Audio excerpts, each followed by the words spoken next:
Hello, everyone, and welcome to Talk Nerdy. Today is Monday, May 7th, 2018, and I'm your host, Cara Santa Maria, and we have a great show for you this week.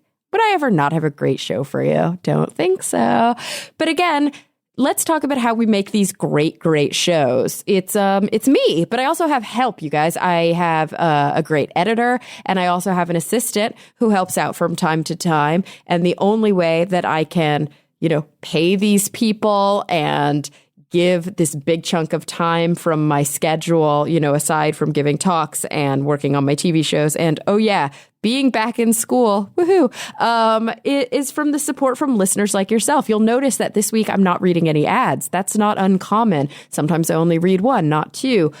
Ads, of course, help support the show, but I'd say that my main support, about at least half, if not more, comes from you, the listeners. And the easiest way to do it is to visit patreon.com/talknerdy and pledge your support. Because again, I have this model for a reason. I want my show to always be free. I'm never going to charge for you to listen to it. And so I think that the best way, the fairest way, is that the people who can afford to and who want to show their support, they can pledge it, and it really runs the gamut there. You're supporting on an episodic basis as you can. So like my number one supporter this week is Rob Schreck. Oh my gosh, Rob, I hope you don't mind me sharing this, but $100 an episode. Just amazing. And of course, I have a supporter who's paying 25 cents an episode. So it really runs the gamut. Like I said, it takes all types, and all of you guys make the show go round. So let me thank my top supporters this week, including, like I said, Rob Schreck. Oh my gosh, thank you so much.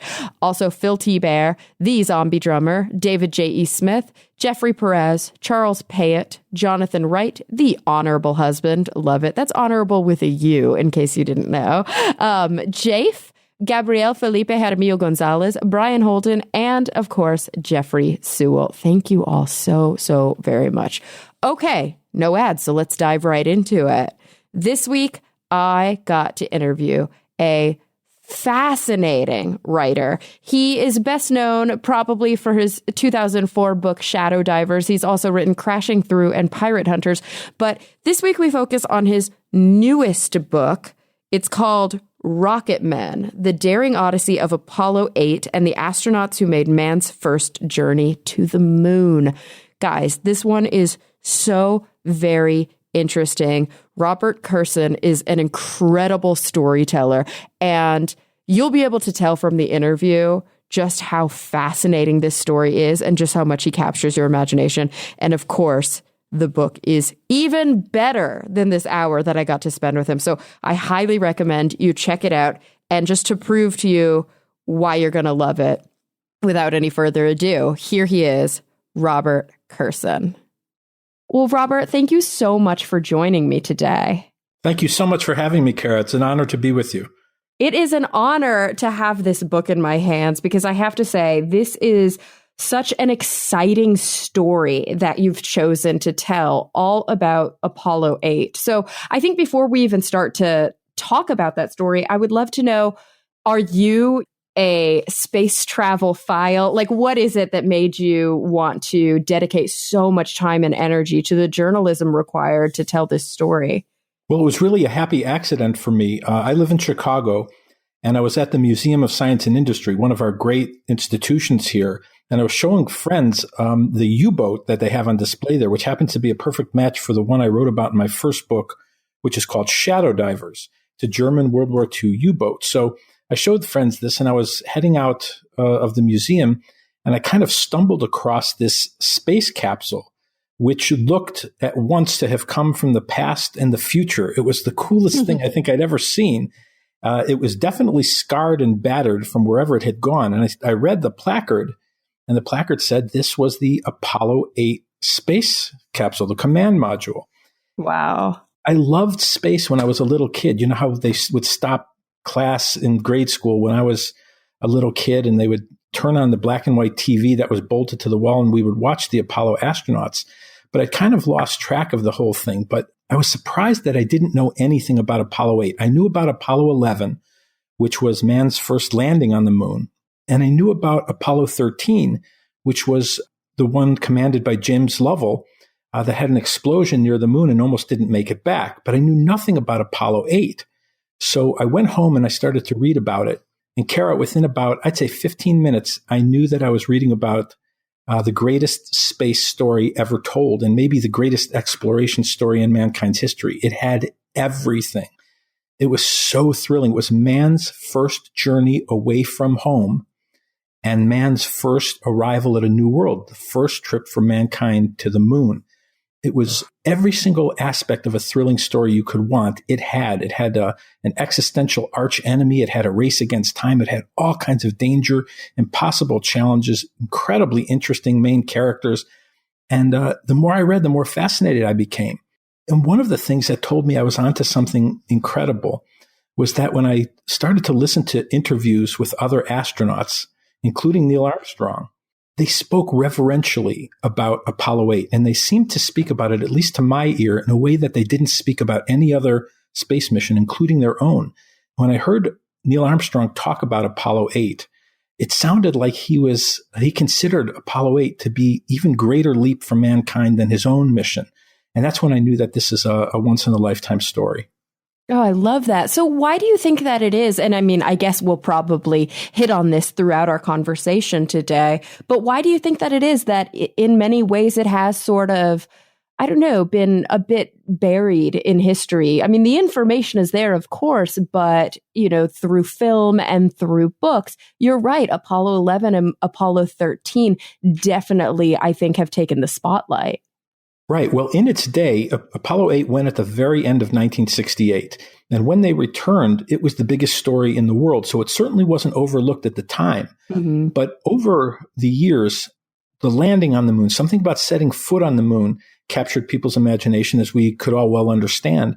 And then the excitement and danger and near tragedy of Apollo 13 took over. But as the years went on, people mostly seemed to remember those two, 11 and 13. And I think one of the great losses for many generations is the sort of forgotten mission of Apollo 8, which really, as I said, is the greatest of all the missions.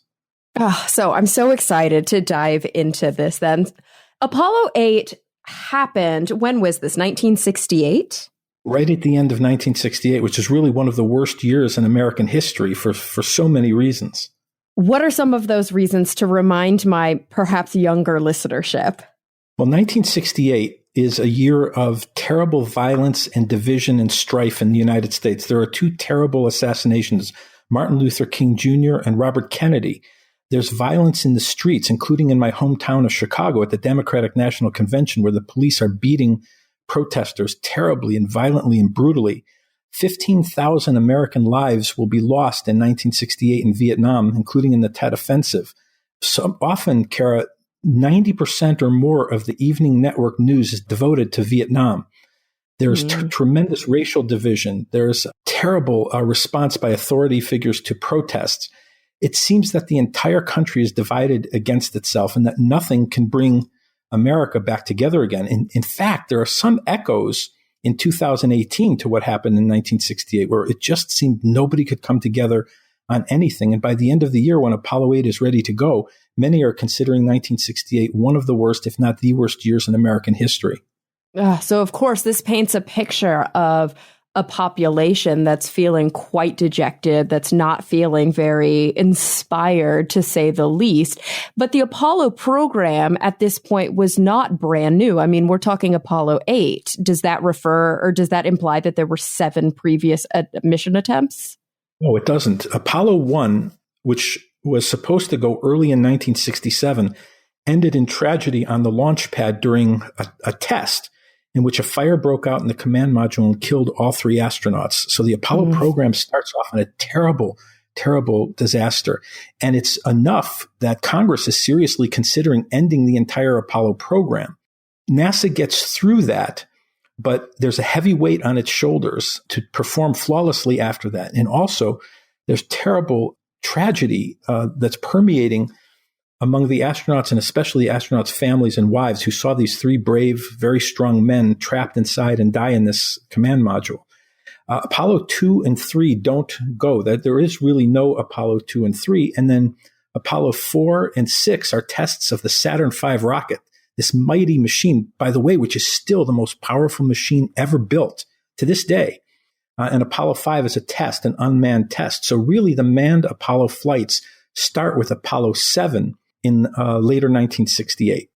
Wow. Okay. So this really was, in some ways, after that tragedy, the first kind of, I don't know, not actual attempt, but the first potential to really bring the country together and get them excited. And of course, at this point, we're talking full-on space race, no? Yes, absolutely. And it's a space race against the Soviet Union that's been going on since at least 1957, when they launched Sputnik, the first man-made satellite ever. And the space race has great existential implications. Mm-hmm. The side that wins the space race not just proves, or seems to prove to the world, that its science and technology and way of life are superior, but they make a big leap in controlling what is possibly the ultimate battlefield in the world, which is space. Because if you can put men in space and deliver men to the moon, then you can put soldiers in space and military bases perhaps on the moon. So this is a huge, huge thing to get the first men to the moon.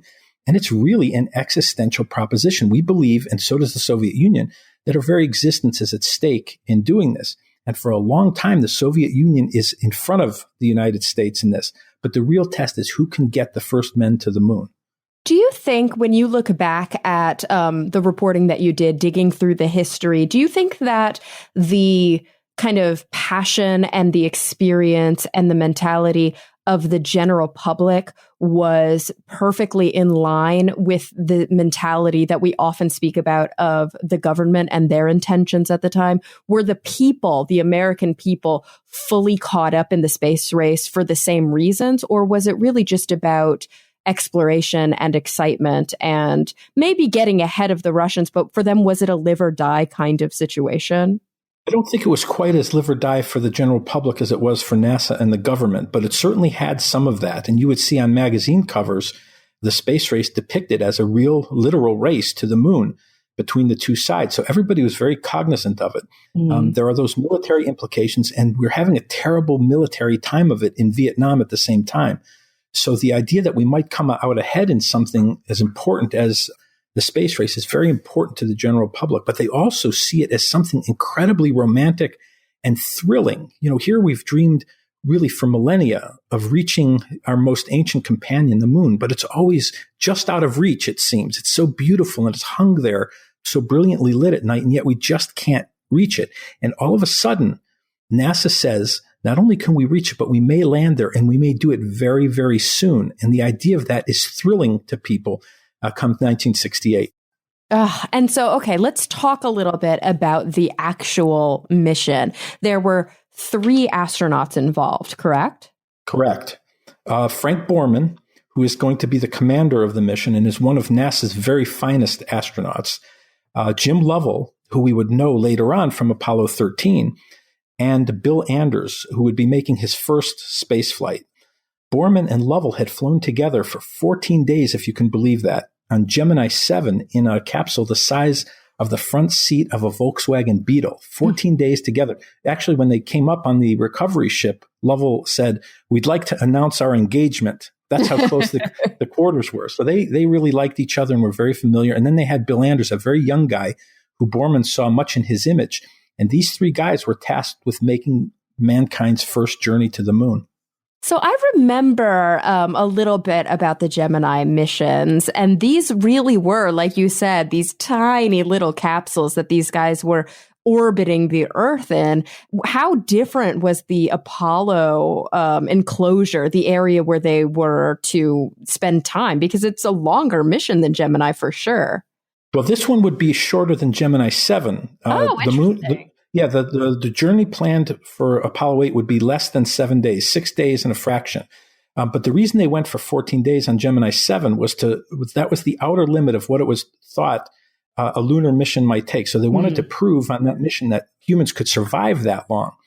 But by comparison, the Apollo command module seemed like a palatial compared to Gemini. But just to show you how small all this was, no matter what, the Apollo command module, which would hold 3 people, not 2 like the Gemini, was only 11 feet tall by 13 feet wide at its base. And that's for 3 men on a 6.5-day mission to the moon.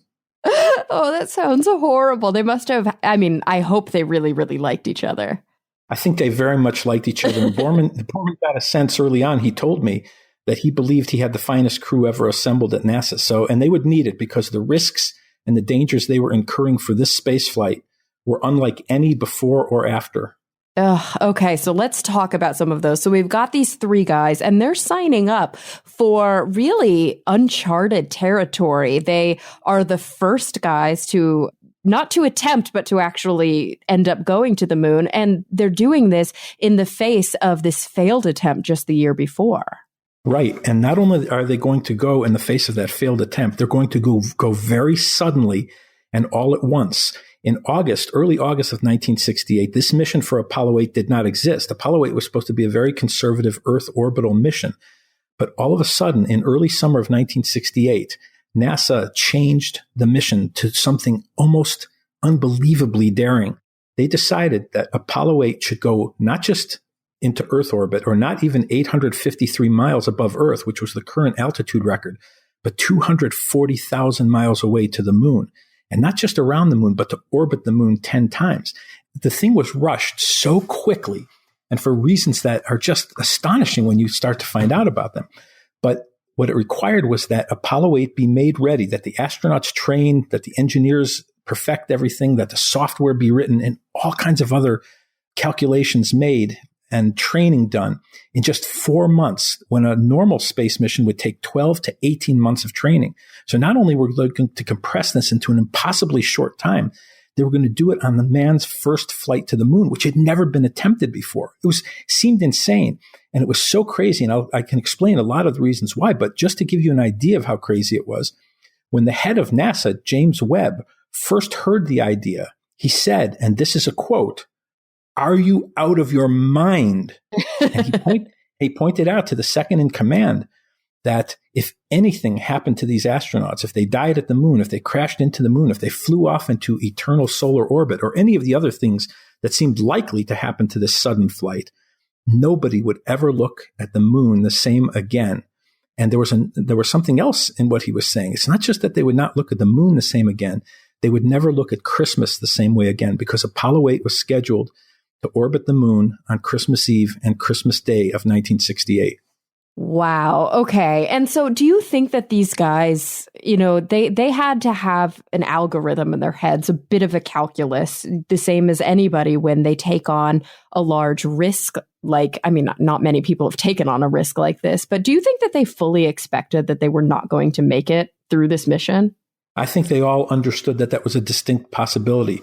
Borman and Lovell did not put it into statistical terms. And when I asked about them, they said, we don't think like that, and we wouldn't go if we didn't think we had a really terrific chance. But Bill Anders was very candid with me about the chances of a successful mission. He told me, he said what he told his wife the day he got the assignment. He said he believed there was a 1/3 chance of a successful mission, a 1/3 chance that the mission didn't succeed, but that they somehow made it back to Earth alive, and a 1/3 chance they didn't get back at all.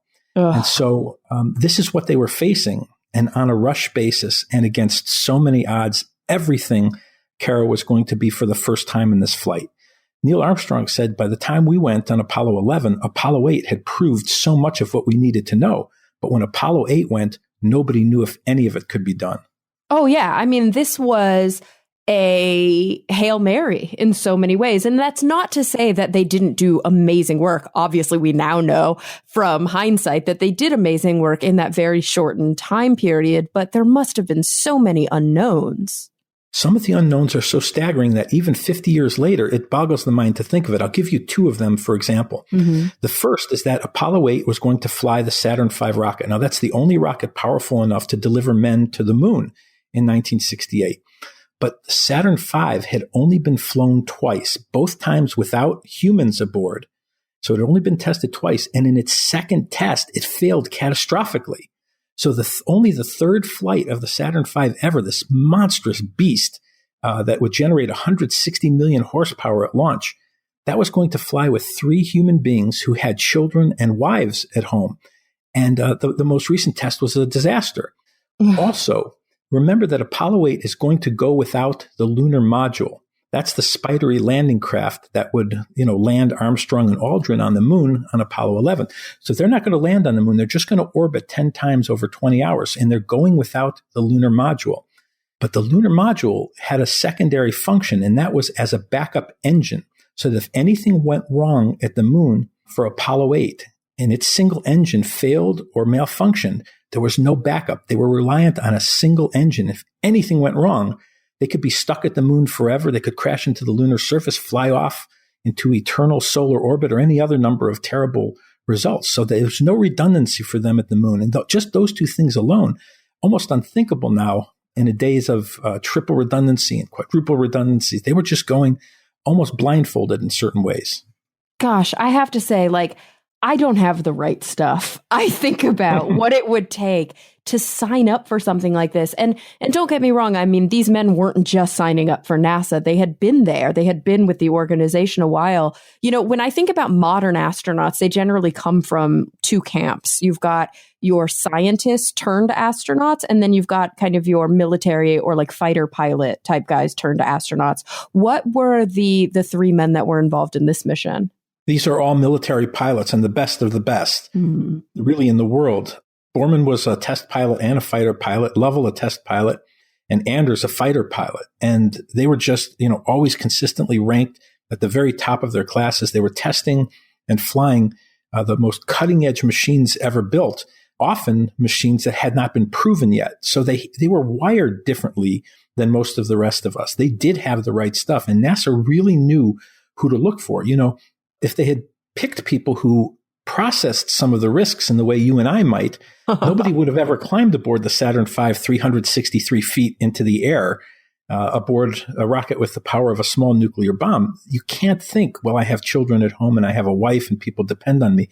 If you're wired to think that way, like the most of the rest of us are, nobody would have ever launched. So they picked these guys who had already proven their willingness to go into the unknown.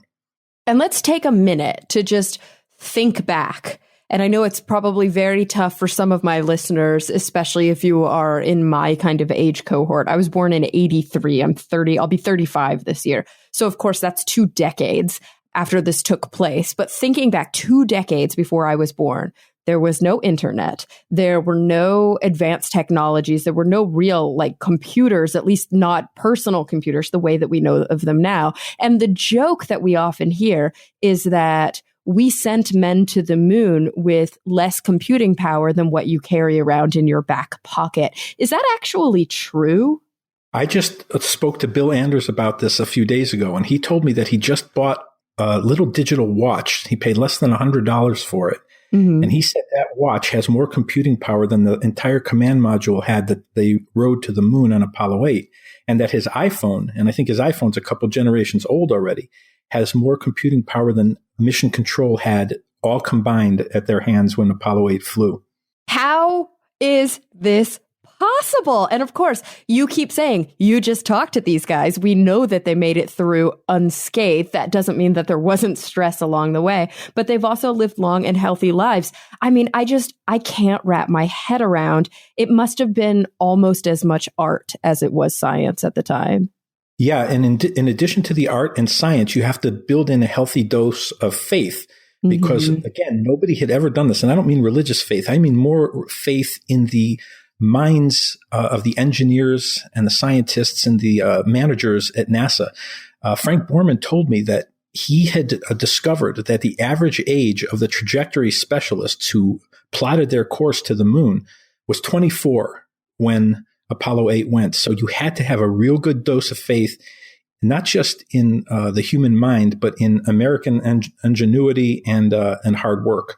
It's interesting. I wonder how much of that, it's kind of unquantifiable. We talk about this a lot in psychology, which is the field that I'm working in now. And in psychological research, you often talk about constructs, different tests and different measures, try and tap into a construct. And a construct is really just how we describe some sort of thought or behavior or perspective or perception. And so it's so hard to really quantify the mix of personality traits, the mix of perspectives that would be required of somebody with the fortitude to sign up for a mission like this. But there's got to be some amount of like just being naive. No, there's got to be some amount of just like, yeah, I'm not really thinking completely through all the risks, because if I did, I would stop in my tracks. I talked to Jim Lovell about this at length, and I tried to press him on it. And he often said to me, I just don't think that way. And, I said, yeah, but you got to understand that the risks. And he said, that's just not how I think. And finally, I started to take him at his word that he really doesn't think that way. Now, you're not going to meet a more brilliant guy than Jim Lovell. All these guys, in addition to their incredible piloting skills and their incredible military commitment, they're all brilliant academics as well. You had to be really terrific on every level to make it through as an astronaut in those days, now as well, of course. But Jim Lovell was telling me the truth.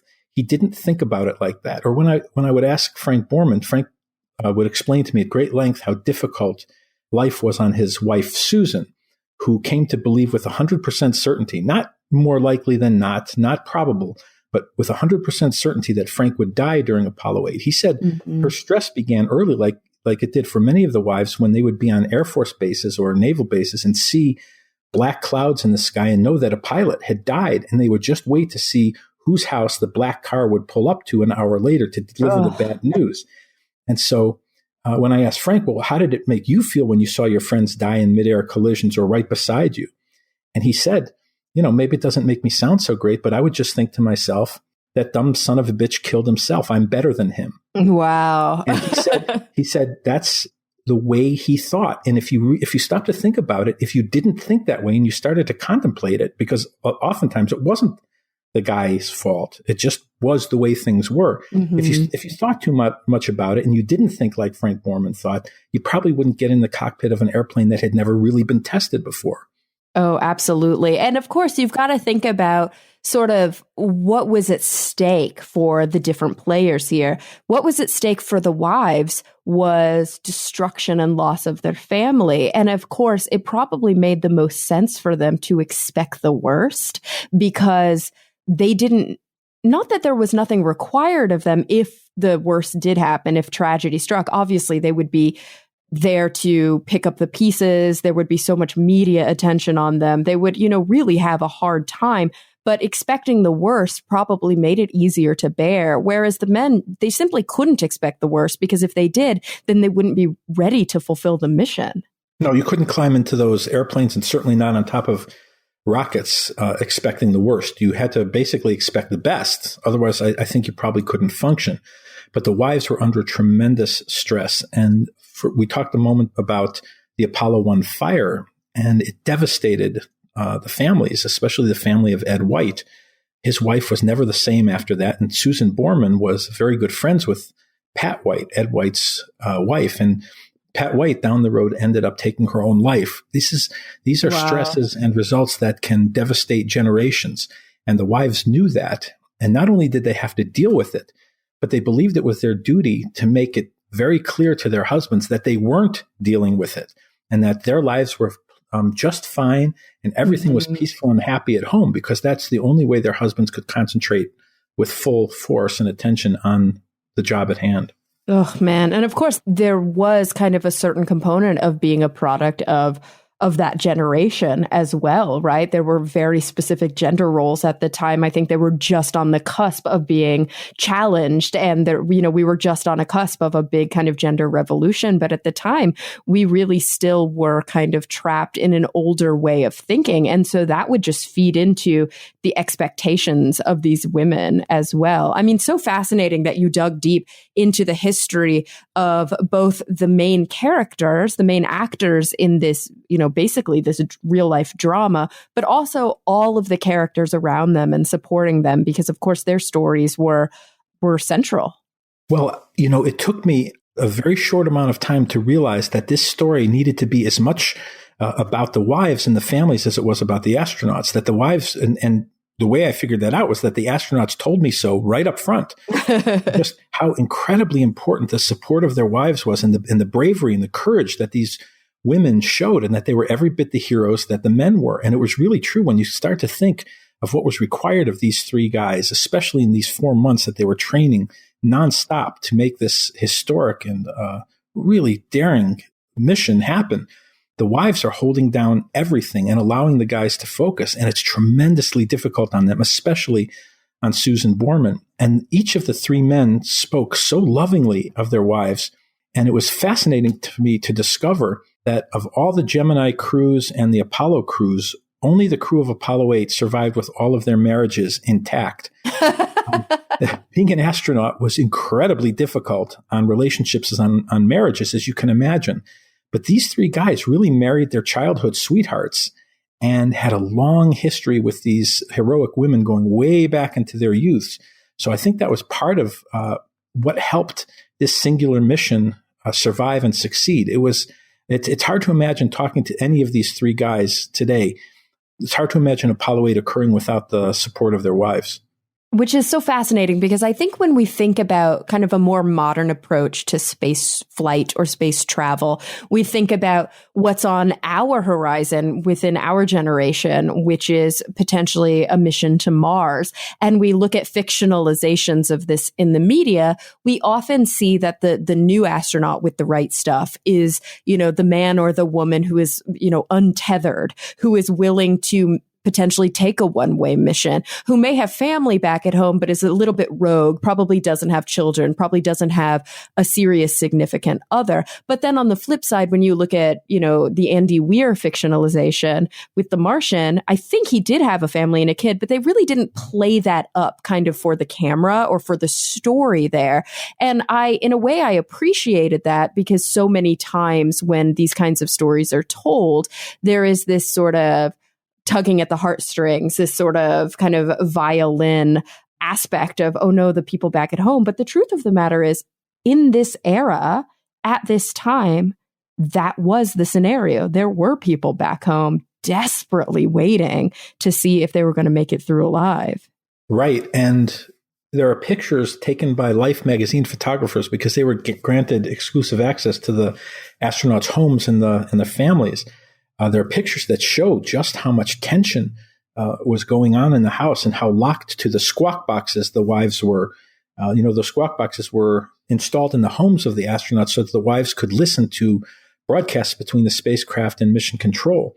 And these women are hanging on these at some times because just the sound of their husband's voice could reassure them, if only for another 5 minutes or 10 minutes. But then Apollo 8 gets to the far side of the moon. It slips behind the moon and all transmission goes dead. And these three men are now more disconnected from humanity than anyone has ever been before. Nothing can reach them. No sound can reach them. And you just have to wait. And this happens on 10 revolutions. And it's extremely stressful on the wives back home. The young kids are really the luckiest. They really don't know what's happening. Jim Lovell's youngest puts on a space helmet and he comes out and talks to the reporters, and every so often he looks up into the sky to see if he can see the command module flying by. But other than that, it's Christmas time. But for the older kids and certainly the wives, they know that any number of things could go wrong because none of this has ever been done before. I try to put myself in that position, and it's hard to say if I would want to be listening the whole time. Obviously, like you said, the reassurance that they feel hearing their husband's voices is so meaningful. But at the same time, there's so many small things that are probably happening. So many, transmissions that might even be normal that probably feel very stressful. Maybe one small thing goes wrong that's not that big a deal, but it could feel mission critical at the time. And I just can't imagine the amount of pressure. Yeah, it was terrible pressure. And the wives told me that the best thing they could hope for when they were listening to the squawk box was really dry, mundane, technical information being discussed, because that meant everything was going normally. I'm sure. So I think about the Mars Science Laboratory, the Curiosity rover landing more recently. And of course, this is a robot. There are no people on this thing. But there was this experience that was called the 7 Minutes of Terror. And this is simply because Mars is so incredibly far away that even with the speeds and the technology, kind of the advanced technology that we have now, there's a 7-minute delay from the transmission from the robot back to us here on Earth. Was there a delay in transmission from these Apollo astronauts back to mission control? Yeah, there was about a 1.5 second delay. And it's fascinating to think that when the astronauts were calling back to Earth, you were hearing voices from the past and not the present. It was a short enough delay, of course, that it was effectively nothing, but it certainly did take about a second and a half between communications. And as you point out so rightly, the farther away you get, the more delay there is. And so talking about Mars is a fascinating thing when you start to build in those kinds of distances. Oh my goodness, I know, and just all of the unknowns. But of course, what I think we're feeling currently and presently in this excitement about Mars, I'm not even sure if it compares to the kind of tensions and the excitements in the American people. And of course, the people whose lives were directly affected by the Apollo 8 mission, because in a way it's new, and in a way it's kind of, it's boldly going where we've never been before, but we've been. Like, in essence, we've never been to Mars. I mean, it's going to be incredible if and when it happens, especially if it's successful. But at this point in time, when Apollo 8, took off from that launch pad, we had never been like outside of our own orbit or outside of our own atmosphere. Like we had, gone around the Earth a few times. So I guess technically we had left the atmosphere, but we had never gone this far, had we? No, not close. 853 miles above the Earth's surface was the record, and mankind, for all of its existence, had never left its world. This proposition for Apollo 8 was truly Homeric. It was an odyssey. And when Apollo 8, it finished a couple Earth orbits just to check out that everything was okay. But when it came time to light the third stage engine again, to relight it, and to gain enough speed to leave Earth's gravitational pull and set course for the moon, when that happened, grown men in NASA, one after another, broke down in tears, sobbing. This was something that never had happened before and would never, ever happen again. It's the first time human beings left their home. And it was incredibly moving to these people, many of whom were very stoic scientists who had only grown up in a world of calculations and figures and trajectories. All of a sudden saw the poetry and the deep meaning in this that we had, ever since we walked the Earth, we dreamed of leaving. That's in our DNA, I think, to explore and to leave and to push into the unknown. And here, for the first time ever, we'd left home. See, I'm getting choked up just you talking about it. And so let's talk about the logistics so that we know exactly what did happen on this mission. So first they take off. And when they take off with this rocket, you said it was the Saturn V. With the Saturn V rocket, is it similar to the way that we take off now? It's vertical launch from a launch pad. There are rocket boosters that fall away, or was it a different kind of thing? No, it's very similar. It uses 3 stages. The first stage has 5 incredibly powerful engines that generate 160 million horsepower, enough power to power the entire United Kingdom at peak usage.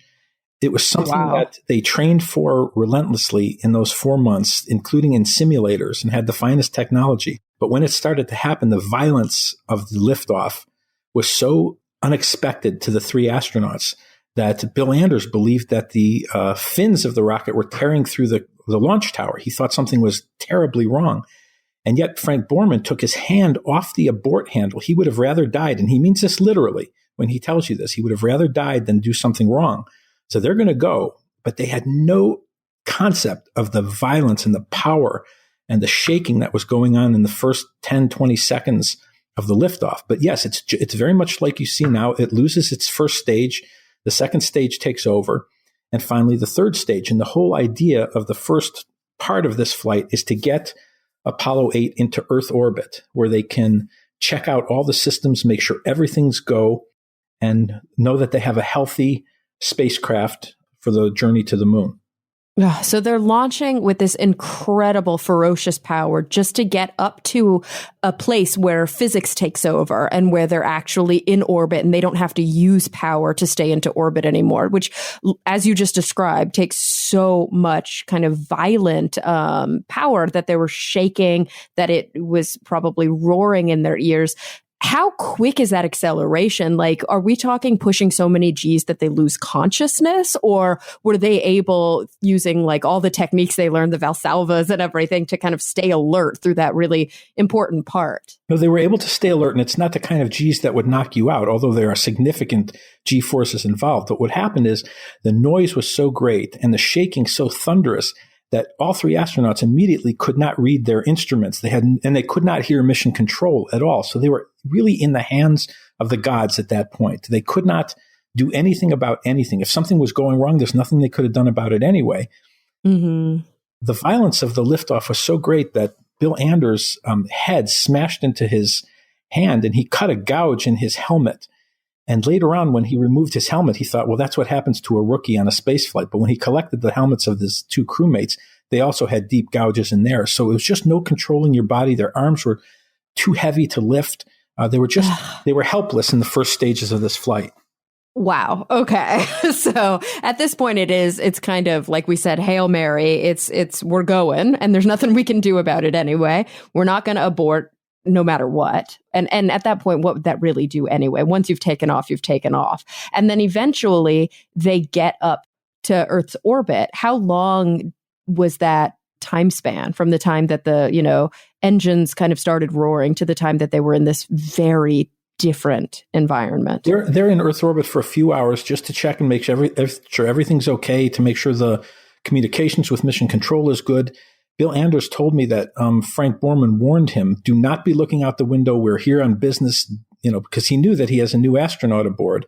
Mm-hmm. And all Anders could do was stare out the window. He could not believe the beauty of what he was seeing. He could see the San Diego coastline where he had gone on his first dates with his wife as a very young couple.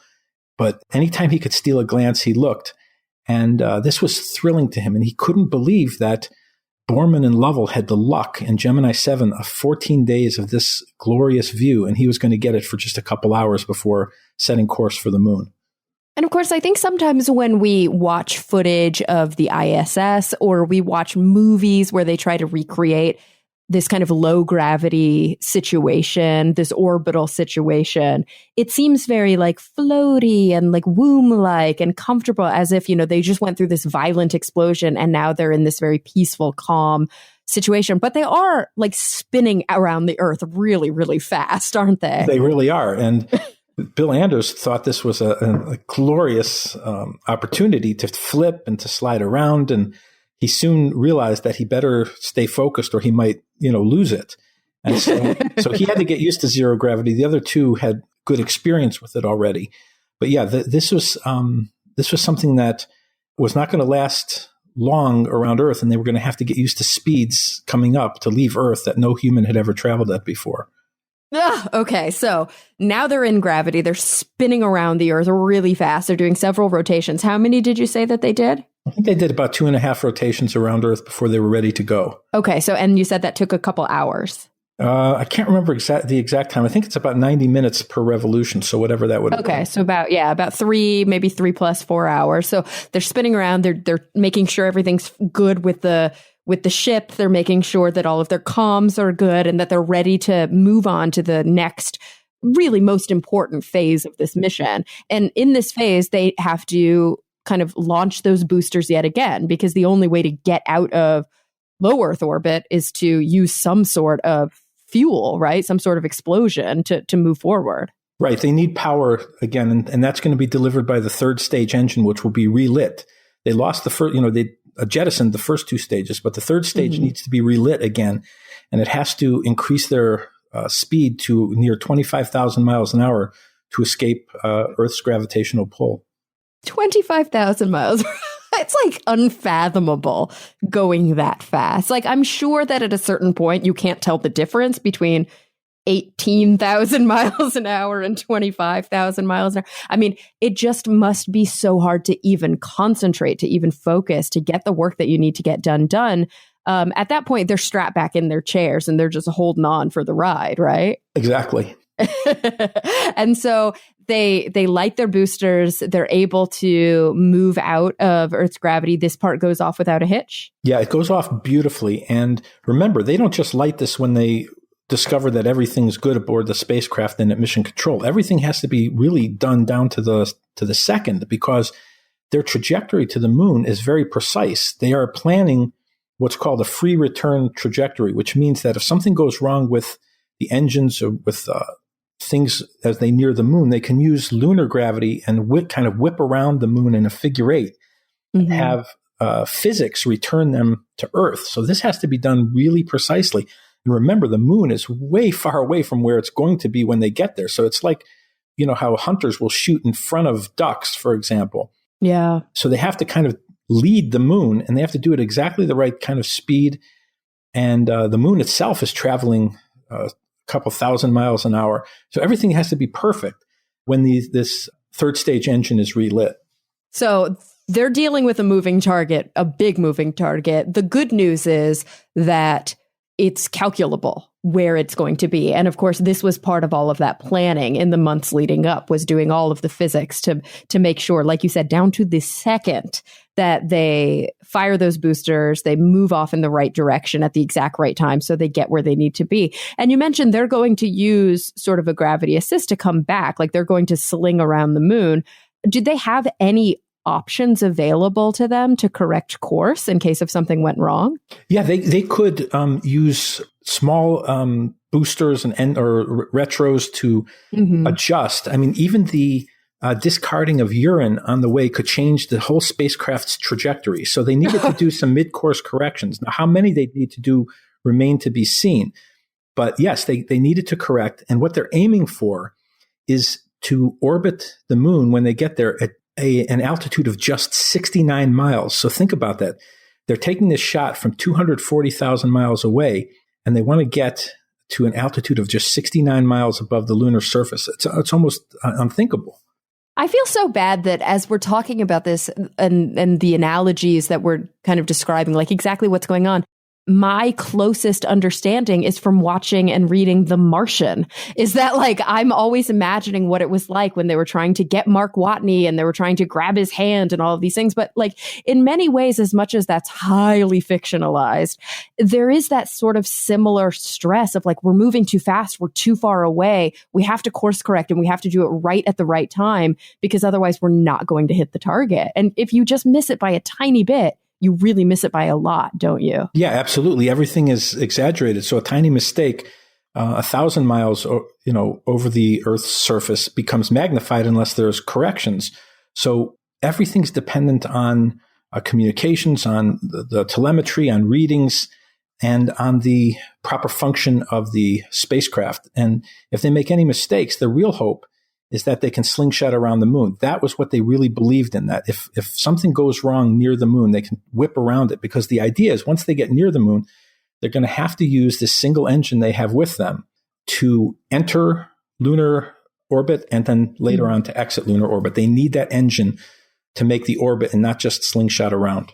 So that's the plan. It's not to just approach the moon, be whipped by, and be ejected back into space. The plan is to approach the moon at just the right speed and angle and everything that they actually get captured into the moon's orbit and make a few revolutions there to collect their data, to, look in awe and wonder and to report back that they actually did that. Exactly. It was dangerous. It would have been dangerous enough just to fly around the moon, but they still would have qualified as the first human beings ever to reach the moon and would have dealt the Soviet Union a terrific blow in the space race, a devastating blow.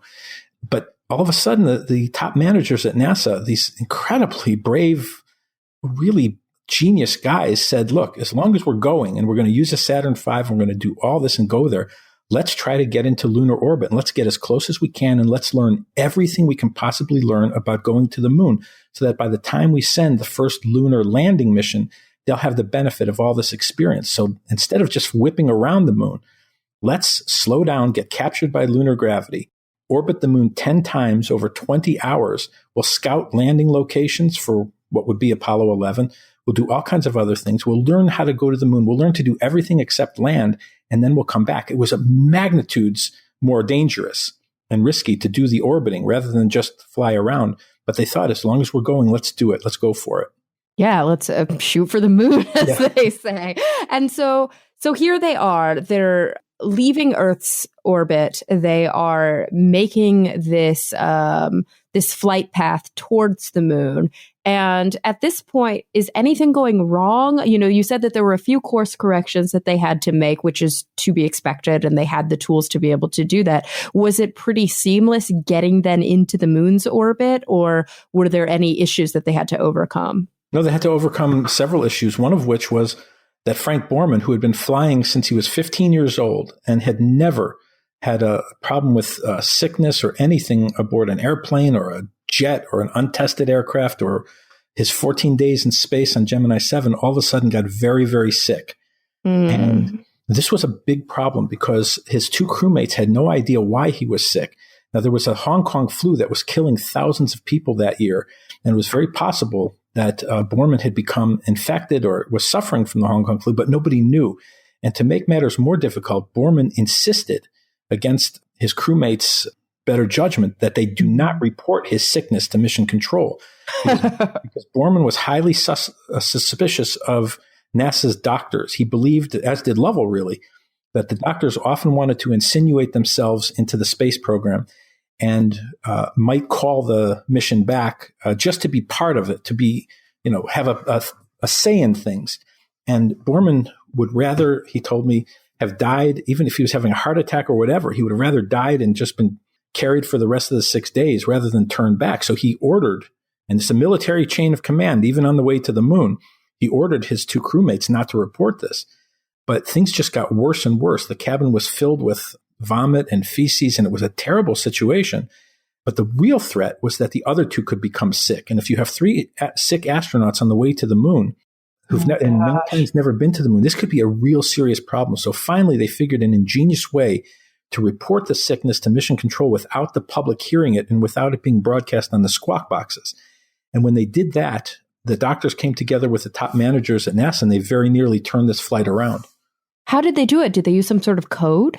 They dictated the problem on a channel that could be downloaded to mission control via tape that would have to be played back rather than listened to live. It was on, I think it was broadcast on that actual channel that they used for television broadcasts. That's my memory, at least. That's fascinating. But mission control didn't even understand what was being asked of them for several hours because it was so unusual. And it was such a kind of an ingenious but unorthodox plan. But when they finally heard it, it was a very big problem, an emergency, and they all got together and it came very close to turning this thing around. Wow. Okay. So I remember once having a chat with Don Pettit, and I think it was it Dan Burbank? It was another astronaut while they were together at the ISS. And I had the, amazing opportunity to interview them live. And I remember asking, I think it was actually Don, what happens if you get sick in space? Like, how do you deal with it? What happens if you have to barf? Because we know that it'll just fly everywhere and clog everything up. And he was like, you swallow it. Like, you don't barf. Like, no matter what, you just work really hard not to barf. But of course, as you mentioned, this guy was so incredibly sick, he couldn't control it. And so, it's something as small as a technical issue on, it's bad enough to be sick on Earth when you're you can hardly make it to the toilet. There is no toilet. There is no vertical. There is no gravity at this point. No. How did they deal with it? The only saving grace in this situation was that Borman started to come around and feel better. So NASA and the doctors predicted that this was somehow related to motion sickness rather than to the Hong Kong flu or to some kind of contagion. And so they really rolled the dice, betting that not only would Borman improve, but that the other two hadn't been made sick also. Because, as I said, if you got 3 sick astronauts on this flight, you have a huge amount of trouble. And so they bet on Borman coming around further, and their bet paid off. I love it. Even your answer was so utilitarian. They're like, he wasn't really sick. He was actually just had really bad kind of motion sickness. He got past it. And I'm like, yeah, but they're all still covered in vomit. How did they deal? What did they do about that? They just kind of dealt with it and worked through it? They had to deal with it. And Anders is so poetic in describing how the vomit would float through the cabin, and that he saw so many of Newton's laws demonstrated in the way things moved and split apart, and the conservation of momentum and all kinds of things. It's a non-Newtonian fluid, right? Like it's semi-solid and semi-liquid. Yeah, and I put his description in the book almost word for word because it was so beautiful. I know that sounds crazy, but he's such a beautiful explainer that it was fascinating to listen to. But at the same time, he was enraptured by this whole demonstration. He was also being made sick from it, and so he went for the oxygen. And Lovell reminded him, "Hey, that's just for emergencies." And Anders said, "This is an emergency," and he took the oxygen, and because they just couldn't take it. Yeah, I mean, if you're going to die, you need the oxygen, but also maybe we shouldn't all start puking. Like that's an emergency too. Exactly. Wow. Okay. So this is all happening while they're slingshotting out of Earth's, or while they're boosting out of Earth's orbit, and they're approaching the moon. Once they enter into the moon's orbit, has he kind of quelled this illness, or is it still going on? Oh yeah, he's fine. By the time they are approaching the moon, he's good to go. And again, this is one of those things that they just didn't know what to expect because like everything else on this mission, this is for the first time. So man had never flown to the moon. They didn't know what to expect. So, but by the time they do start approaching the moon, Borman is A-OK. The others are fine. And a lot of history is about to be made. All right. So they're approaching the moon. They've kind of, they're breathing deeply now. They're past the vomit. They're, about to do the first, they're about to go someplace where humankind has never gone before. As they're entering the atmosphere of the moon, what's going on? How are they coping with it? How are they experiencing it? Well, one of the things that was stunning to me is that they're all kind of bewildered because this whole time they have not seen the moon. And they report to Houston, as of yet, we've not seen the moon. And I think they were kind of expecting to see the spacecraft approach the moon in the way they'd seen it in 2001, A Space Odyssey, which came out in April of 1968.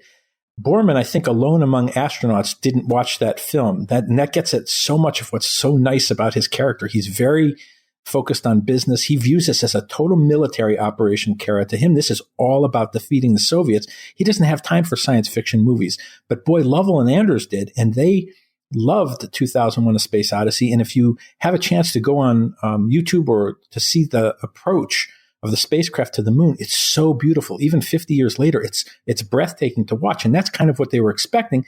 And in reality, Anders described it to Houston as kind of like sitting in a submarine in the depths of the ocean. They just didn't see anything. But that would change as they got real close.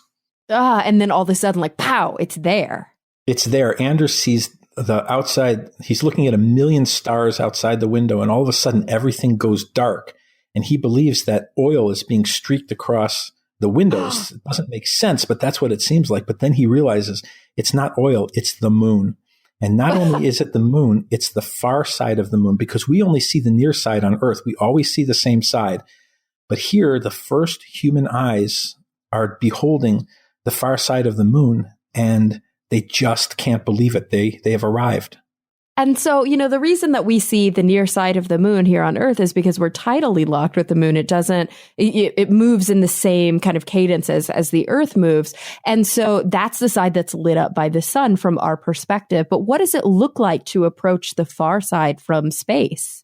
Well, they only know what they've seen in these grainy black and white photos taken by unmanned probes. Mm-hmm. But what they see is completely different than what they're expecting. It's very rocky and mountainous and jagged, and oh God, how scary! And they have a very specific flight plan that they're supposed to be paying attention to. But Lovell says when they get to the far side of the moon, they're like three kids. He describes it as three kids with their noses pressed up against a candy store window. They just, they've trained for this. They know what they're doing. This is the whole idea of the Apollo program, is to deliver men to the moon. But they just can't believe it. It's magnificent and stunning, unexpected. All at once. They are the first human beings ever to arrive at a new world, and they can't take their eyes off it. And so was the Saturn V equipped with photography equipment? Were they expected to take photographs or video? Was there remote shuttered photography, or is there just kind of no footage? Well, everything you bring in the command module, it's so small, has to count. Frank Borman argued, believe it or not, can you believe this, Cara, that he argued vociferously against bringing TV cameras on this mission? Because he thought our job is to get there first, defeat the Soviets, and get back. later on, we're going to find out that one of the TV broadcasts they made may be the most famous in history and maybe the most important. But one of the things that was very important to NASA, in addition to TV coverage, was photography. And that responsibility fell to Bill Anders. He was charged with photography, and he had a lot of photographic responsibilities. So he learns to use these advanced cameras and lenses, and he knows exactly what he's supposed to be doing. And some of it's very primitive. He has to set light meters based on the time of day and just the calculations that the engineers made about lighting at the moon at that time. And yeah, this was not like, pull out your iPhone, slap an Instagram filter on it. This is a very different time when photography equipment used film.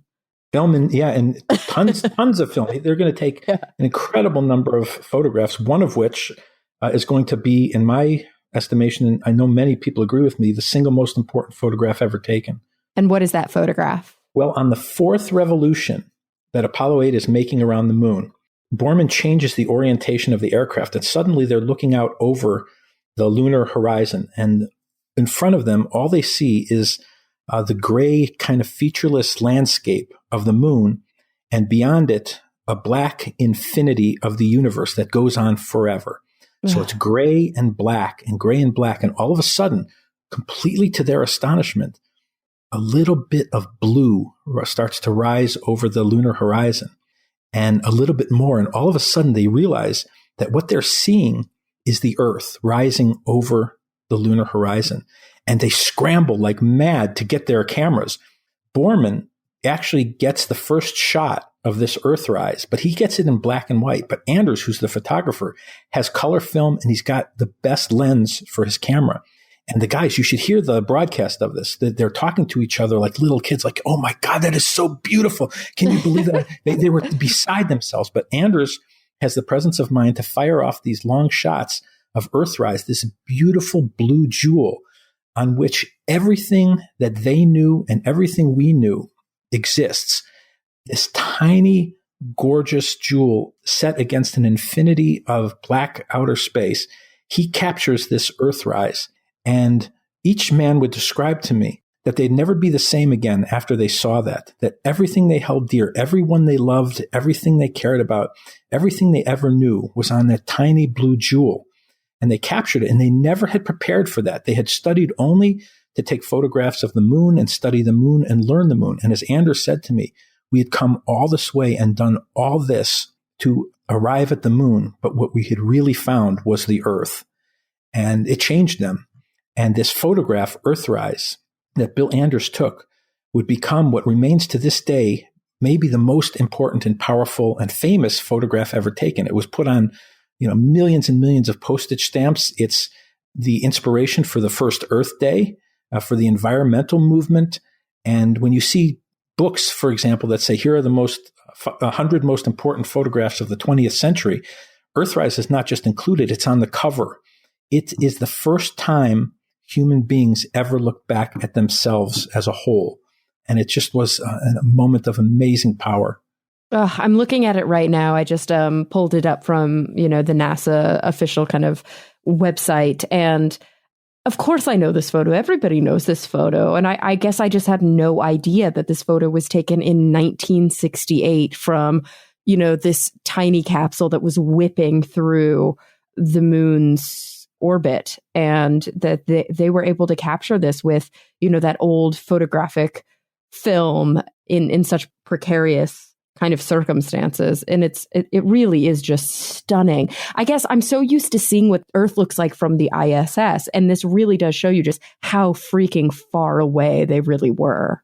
They really were. And they're taking a photograph of the Earth at the very, very end of one of the worst years in our country's history. And they're looking back at this beautiful blue, delicate jewel with this tiny atmosphere that protects us all. And they're thinking, all three of them in their own ways, and they each describe it beautifully. They're thinking, we all need each other. We're all on the same tiny little island in this vast infinity of space, and we're one. And it just hit them all of a sudden like that. And none of them would ever be the same after it for it. I can only imagine what this did for the public consciousness at that time. What a kind of reversal of of emotion probably took place. How long did it take for this photograph to be, developed? Obviously, they couldn't just download it the way that we can now. No, they had to get home, and they had to get home safely, and then they had to, develop the film before they could make it public. So was it quite a while between the mission and kind of showing this to the world? No, I think it took them less than a week, but everything, when Apollo 8 got back, NASA knew that it had something, once in human existence on its hands. This is the first time we're looking back at ourselves. And so they took no chances. They developed everything by hand. And when they saw these Earthrise pictures, they were as moved back in the photo lab as the astronauts had been at the moon. They just couldn't believe what they were looking at. And they selected what they believed was the best one, and they published it. And within a week of Apollo 8's return, it was on the front pages of virtually every magazine and newspaper in the world. It's just incredible. And so, of course, there's a lot of gaps to fill in between. I've kept you already an hour, so I don't want to keep you too much longer, but we've left it at the moon, where they're taking this incredible photo, where they're experiencing for the first time the wonder and the awe of looking back at our home planet in its entirety from a perspective that nobody on the planet has ever had personally. I mean, this is a momentous occasion for all of humankind, but then it must occur to them at some point, we got to get home. Right. But right before they get home, before they're scheduled to go home, they have to make the third television broadcast of the 4 of them planned for the whole mission. And this one's going to occur on Christmas Eve. And they were told before they left by NASA managers that more people would be listening to their voice at one time than had ever heard a human voice in history. Nearly 1/3 of the world's population would tune in live to this. And they were given no more instruction on what to say than say something appropriate. And Borman, it's so fun to hear Borman describe today. He says, can you imagine that happening today? It would go through 23 committees and up through the channels, and it would be, combed over every single word. Nothing. They just left it to the astronauts, and the astronauts felt the weight of the importance of this thing. They would be speaking to 1/3 of the world from a new world. And so they tried their best to come up with something appropriate, but they were having no luck. Borman turned over the assignment to a literary and sensitive man that he knew, but that man had no luck either. He in turn turned it over to another literary man who also had no luck. But about 2:30 in the morning, that third man's wife came in and saw all these crumbled up pieces of paper on the guy's floor, her husband's floor. And she said, what do you need? And he explained, we need something appropriate. They're going to be speaking to the world. And she came up with an idea that when it was communicated back to Borman, Lovell, and Andrews, they knew instantly that it was exactly right. They wrote it down in fireproof paper, put it in the flight plan, never thought about it again. They didn't tell NASA. They didn't tell their wives. They didn't tell anyone. But here comes the broadcast on Christmas Eve, and everyone's listening across the world. And first, the astronauts are giving a tour of the moon. They're showing certain craters. They're describing what their time at the moon's been like, and they're going to try to go home soon. And then in the very last moments of the broadcast, they go to read from their fireproof paper, and they begin reading from the first lines from the book of Genesis. In the beginning, and nobody across the world could believe what was happening. It was the most powerful thing. People would tell you, even now, 50 years later, who remember it, it was the most impactful, emotional thing they'd ever heard. It spoke to so many religions across the world. It was an origin story, and it was being spoken at the moon on Christmas Eve. And it was so moving to people that by the time Borman read the last lines of it and wished people on the good earth a Merry Christmas, people all over the world flocked outside from their homes, from restaurants, from their jobs, and looked into the sky, knowing that they couldn't see the Apollo 8 command module, but looking all the same, because nothing had ever moved them like this. This was the perfect thing to say at the perfect time at the end of a terrible, terrible year. And by the time Apollo 8 returned, a few days later, the world, and certainly America, seemed different for the flight. When Apollo 8 launched, Time magazine had already chosen the dissenter as its man of the year. But by the time Apollo 8 returned, they changed to the crew of Apollo 8. That's an honor that Time magazine wouldn't even bestow on Apollo 11, the first people to walk on the moon. Wow. So this was a hugely, hugely important thing. And when Apollo 8 splashed down on December 27th, 1968, there didn't seem to be a person in all of America who didn't believe, who wasn't convinced that something beautiful, something miraculous, and something even impossible had occurred. The whole country was brought together by the flight. People who couldn't have endured a moment with each other before the flight came together. And this was something that united the country. The Apollo 8 crew went on several ticker tape parades. Millions of people showed up, more than 1 million people here in Chicago, where I live, and city after city. And they were overflowing with congratulatory letters and telegrams. But the crew got one telegram they never forgot. It came from an anonymous stranger, I think from the Midwest. And it was only 4 words long, but they never forgot it. And it said, "Thanks, you saved 1968." And that's how it all ended. Oh, gosh, what an incredible story. And the way that you tell it is just so magical. Like everybody listening, if he, and he is half as good a writer as you are an orator, you guys, you have to check out this book. It's called Rocket Men, The Daring Odyssey of Apollo 8 and the Astronauts Who Made Man's First Journey to the Moon. Robert Kurson. Robert, thank you so much for joining me. I have to ask before I let you go, and I know I've kept you too long already. I close my podcast each week by asking my guests the same final 2 questions, and they're really big picture questions. But of course, you've had your mind on these really big picture issues for quite some time in working on this book. So I would love to get your personal answer to these questions, if you don't mind. Of course. All right. So I want you to think about the future now, not the past, but the future. And I want you to put it into whatever context is relevant to you right now. It could be the future of, our relationship with the planet, the future of kind of humanity and how we get along, or even something more personal, the future of you, your family, your career.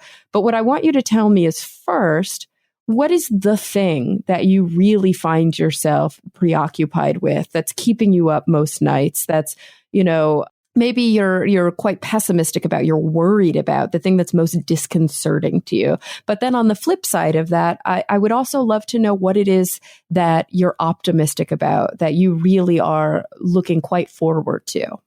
Well, I think on the pessimistic side, and I'm 55 now, I just turned 55 last week. And so I'm beginning to really stare my mortality in the face. And so the thing that keeps me up at night is the idea of non-existence. And the idea that I don't think the human mind is capable of contemplating non-existence. I think we can contemplate eternal darkness or eternal silence, but those are experiences we have as living creatures. But I don't think we can contemplate non-existence, and it's very frightening and disconcerting to me. At the same time, the thing I'm optimistic about is kind of related to that, and that is that I think human beings are capable of doing things that are unimaginable today. And Apollo 8 was part of what helped me believe in that. Going to the moon and landing on the moon and doing that when we did it was just unthinkable. And yet we were capable of it. We needed a push. We needed really, in my opinion, to feel that our very existence was threatened, that we might not exist if we didn't do it. So that push from the idea of non-existence is very scary, but it's very, very powerful. And I think that if the country or the world faces that kind of thing again, we can do things that we not only can't imagine now, but that we would insist were absolutely impossible. And that excites me, even though I likely won't be around for it in the end. Oh, so beautiful. Thank you so much for sharing these insights with us, for sharing this incredible story with the world that, I think that we're just at that age. We're coming up on the 50th anniversary, right? So we're just at that age where for some people, this is a beautiful piece of nostalgia. And for other people, they're going to be learning about this important aspect of our history for the very first time. So I just have to thank you once again for sharing it with us and for joining me today to tell this beautiful story. I can't thank you enough. This was such a pleasure to me. I can't thank you enough. Oh, excellent. So guys, thank you for coming back week after week as well. I'm really looking forward to the next time we all get together to talk nerdy.